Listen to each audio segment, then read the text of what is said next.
Merhaba arkadaşlar. Yine noktasal bir su kaçağı yaptık.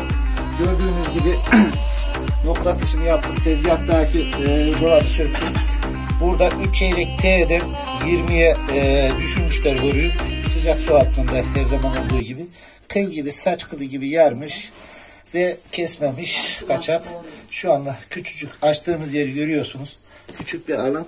Lokasyon tamirle her tarafı kırmadan çözümü yapacağız. Geçmiş olsun diyorum.